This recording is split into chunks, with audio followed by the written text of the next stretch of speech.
ఏపీలో మెడికల్ కాలేజీలపై అధికార విపక్షాలు ఢీ అంటే ఢీ అంటున్నాయి. తాము అధికారంలోకి వస్తే టెండర్స్ అన్ని రద్దు చేస్తామని వైసీపీ అధినేత జగన్ వార్నింగ్ ఇచ్చారు. మరోవైపు వైసీపీ హయాంలో శంకుస్థాపన చేసిన మెడికల్ కాలేజ్ ప్రాంగణాలకు వెళ్లి మరీ విపక్ష నేతలకు కౌంటర్ ఇస్తున్నారు మంత్రులు. వైసీపీ హయాంలో కేంద్రాన్ని ఒప్పించి ఆంధ్రప్రదేశ్కు ప్రభుత్వ మెడికల్ కాలేజీలు తీసుకొస్తే వాటిని టీడీపీ అమ్మేస్తుందంటున్నారు వైసీపీ నేతలు. ఎవరైనా తొందరపడి టెండర్లు వేస్తే ఇబ్బందులు పడతారని హెచ్చరించారు వైఎస్ జగన్. దోపిడీకి పరాకాష్ట ఏమిటి అనంటే ఈ 17 మెడికల్ కాలేజీలను కూడా స్కాములు చేస్తూ అమ్మేయడం. ఇది క్లైమాక్స్. ప్రైవేటీకరణను మేము అడ్డుకుంటాం, అన్ని రకాల పోరాటాలు చేస్తాం. ఒకటి చెప్తా ఉన్నా, ఎవరైనా టెండర్లలో పార్టిసిపేట్ చేయండి, ఎవరైనా రాండి, కానీ ప్రతి ఒక్కరికి వార్నింగ్ ఇస్తాను. రేపు పొద్దున మేము వచ్చిన తర్వాత రద్దు చేస్తాం, మళ్ళీ వెనక్కి తీసుకుంటాం. ఇది మాత్రం ఖచ్చితంగా అందరూ గుర్తుపెట్టుకోమని చెప్తాం. చంద్రబాబు ప్రభుత్వానికి ప్రైవేట్ వ్యక్తులంటేనే ఇష్టమని, అందుకే 17 మెడికల్ కాలేజీలను ప్రైవేటీకరిస్తున్నారని ఆరోపించారు వైసీపీ నేత గుడివాడ అమర్నాథ్. పూర్తి కావడానికి సిద్ధంగా ఉన్నటువంటి 10 మెడికల్ కాలేజీలు ఏవైతే ఉన్నాయో వాటన్నిటిని కూడా పీపీపీ పద్ధతిలో ప్రైవేట్ వారికి అప్పచెప్పాలనేటువంటి నిర్ణయం ఈ మధ్యకాలంలో రాష్ట్ర ప్రభుత్వం తీసుకుంది. దానికి సంబంధించినటువంటి జీవోను కూడా నిన్న కాక మొన్న విడుదల చేసినటువంటి సందర్భాన్ని కూడా మీరు అందరూ కూడా చూశారు. 26 జిల్లాల్లో కూడా 26 మెడికల్ కాలేజీలు ఉండాలి. అప్పటికే రాష్ట్ర ప్రభుత్వంలో ఉన్నటువంటి కేవలం 11 మాత్రమే ఉన్నాయి. అంటే 750 మెడికల్ సీట్స్ని ముఖ్యంగా పేదవాడికి అందుబాటులో తీసుకొచ్చేటువంటి కార్యక్రమం ఆ రోజు మా ప్రభుత్వం చేసింది. ముఖ్యమంత్రిగా పనిచేసినప్పుడు ఎందుకు రాలేదు మీకు ఈ ఆలోచన? ఎందుకు ఒక ప్రభుత్వ మెడికల్ కాలేజ్ స్థాపించాలనేటువంటి ఆలోచన ఎందుకు రాలేదు?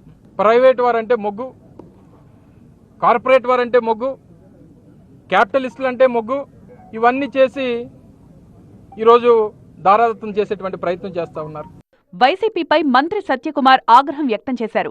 జగన్ పులివెందులు మినహా మిగతా వైద్య కళాశాలలు పూర్తి చేయలేదన్నారు. 17 మెడికల్ కళాశాలలు మంజూరైతే వాటిని పూర్తి చేయకుండా 5 సంవత్సరాల పాటు నిద్రపోయి ఒక్కటంటే ఒక కళాశాలను కూడా పూర్తి చేయకుండా ఇవాళ తప్పని పరిస్థితులు కేంద్రం నబార్డ్ నుంచి నిధులు రావడానికి అవకాశం ఉంది, దాని దారి మళ్ళిచ్చారు. శాస్కి కింద నిధులు వస్తే దాని దారి మళ్ళిచ్చారు. సెంట్రలీ స్పాన్సర్ స్కీమ్ కింద వచ్చిన నిధులు మాత్రమే ఖర్చు పెట్టారు, కానీ రాష్ట్ర ఖజానా నుంచి ఒక్క పైసా ఖర్చు పెట్టకుండా ఒక్క కళాశాలను కూడా పూర్తి చేయకుండా పునాదుల స్థాయిలోనే వదిలేసి, మొండిగూడుల స్థాయిలోనే వదిలేసి ఇవాళ నాణ్యమైన వైద్య విద్యను విద్యార్థులకు అందించమంటే ఎలా సాధ్యమవుతుందో ఆయన విజ్ఞప్తిగా వదిలేస్తున్నారు. టెండర్లు వేయొద్దని వైఎస్ జగన్ బెదిరించడం సరికాదన్నారు మంత్రి సత్యకుమార్. ఎంత బరిదెగిచ్చారంటే బెదిరిస్తున్నాడు, మీరు టెండర్లు పార్టిసిపేట్ చేయకండి, టెండర్లు పార్టిసిపేట్ చేసి నేను రద్దు చేస్తానని.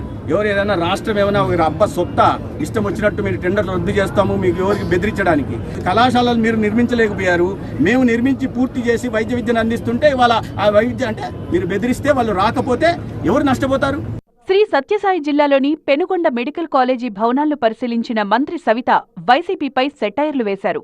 ఆహో ఓహో స్టీలు ఇదేనేమో చూడండి, మరి ఆహో ఓహో బిల్డింగ్లు ఇవేనేమో చూడండి, మరి మెడికల్ కాలేజు, మెడికల్ హాస్టల్ ఎంత బ్రహ్మాండంగా రెడీ అయిందో.